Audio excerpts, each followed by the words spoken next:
Hey everyone, and welcome to a quick Echoes event review, let's say. I'm still working on the names for these. So, as we all know, released on the 17th of May this year, we have the event Starry Night Flight Azure. So, in this event, we have of course, all of the new incredibly extensive patch notes, blah, blah, blah, carrier that can go through high sec, few changes of stats, corporation, outpost, jibber jabber, a lot to get into. Today we're going to specifically look at the event, the Starry Night. So let's have a look at this event. With this event, we have, as per usual, encounter missions. You complete a certain number of encounter missions to get silly little rewards like skill points, in this case, containers that you need keys to open. Yes, you do need keys to open these containers, by the way. Of course, if you open enough of them, you will be guaranteed to get your hands on the Sciency. But as you've probably seen Captain Benzie's latest posts, it's quite expensive. Yeah, don't go into this thinking that you got a good chance of getting one of these. If we scroll down to the Force Open, which is where most of us are probably going to end up anyway, it's, a fair bit more downgraded, let's say. But anyway, of course, every week we can complete up to 9 missions in order to get these rewards. That's 3 of the boxes that we need keys for, 30,000 skill points, and 6 of these Genesis neural compilers. Not bad for just running a few encounters. I've run these encounters myself, and as we can probably see, let's just hit refresh ever so quick. Here we go. It's these ones that come up in yellow. So far I've completed 2. One of them was a 1 mil bounty reward. The other was 4 million. Both of them were easy enough to do in under 10 minutes with the Apocalypse Striker. So no big deal there. Quite a few easy encounters to do there just to get those little bonus rewards in. Now, next up, of course, we have the big new button. What new actually stands for here is New Eden Store, of course. So these are the new items that are in the store. Again, the one thing we can buy with ISK is the the encrypted box from earlier. Of course, it needs a key, and those keys can be bought with either Plex or Aurum. We also have various other options to spend our Aurum on, including the new battleships. If we have a quick look, here we go, Royal Navy, Tempest issue, blah, blah, blah. And, of course, the same for the faction cruisers. These are for if you want to spend money specifically on these ships. That said, however, you don't have to. Of course, you still need to spend money for what I'm about to show you, but it's a lot better value for money here. So if we go into the Starry Night Flight pass page, they really should add pass to the end of this name, but hey ho.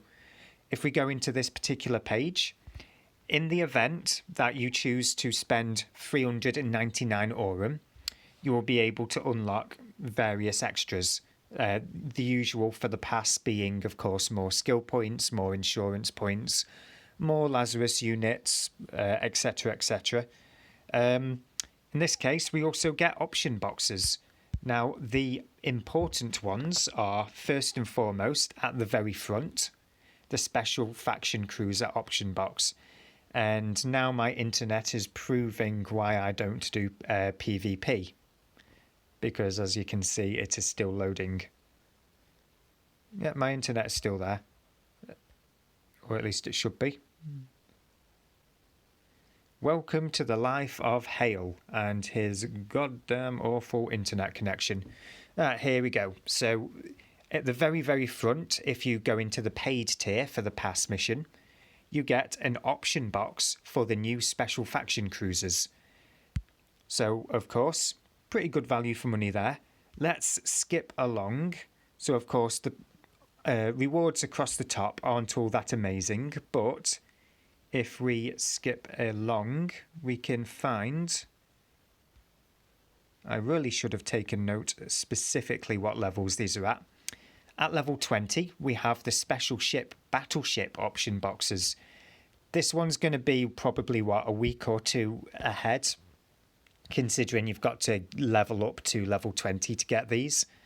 But again, here we go. Good value for money if you're willing to wait and earn your rewards. And if we go even further along, we have implant option boxes. This is the real eye-opener for someone like me who kind of struggles to get in a fair few dormant realms to get these in. So as we can see, standard pulse crystal, standard focused crystal for those of you like me who haven't been engaging in the capital dormant realms. We also have the highly popular amongst many people mining implant available in this option box. Me personally, I will probably be gearing towards the mining implant because I am obsessed with getting the cargo holds as high as possible. But hey ho, that's for like AFK hauling and shit. But there we go. So that's the quick overview for the Starry Night Pass. Now you might be thinking, I don't want to spend any money on the Starry Night Pass, blah, blah, blah. Perfectly understandable. And NetEase, of course, have given us further incentives to go and spend some real money on Aurum. So if we top up 499 Aurum, we get the nice skill point speed up for 30 days bonus, i.e. the Navigator program. And what was the Starry Night Pass cost again? 399. So if you go for the speed up with the Navigator program by topping up 499, and you can then buy the pass for 399, have 100 left over for whatever you want to use it on. As usual with the Navigator program, we have the cumulative top up. This isn't really a big deal. By assuming that you use the Navigator program, you're going to get 3 of these keys by default. I wouldn't really highly encourage you to top up past that 499, to be honest. Again, it's up to you. I can't stop anyone or discourage you. But yeah, for those of you with a little bit of spare money in your pocket for hobbies and stuff, I'd recommend topping up to 499. Apart from that, though, there isn't really much more to say about this particular event. One thing that is worth noting, however, for those of you that haven't come across this yet, although I expect it won't be a problem by the time this video goes live, at the point of recording this video, modules on ships when you undock or go in the fitting screen seems to be a bit all over the place with regards to them going offline. It's a bit annoying, to be honest. Of course, by the time this video goes live, since it'll be in about 12, 16 hours time, I don't know, I'm losing track of time myself, to be honest. I expect those problems to be resolved. If not, the entire game will know about them by then. So they could have made a better patch. Anyway, that's just me rambling off now. For those of you that are still listening, thanks for listening to me whine for the last minute or so.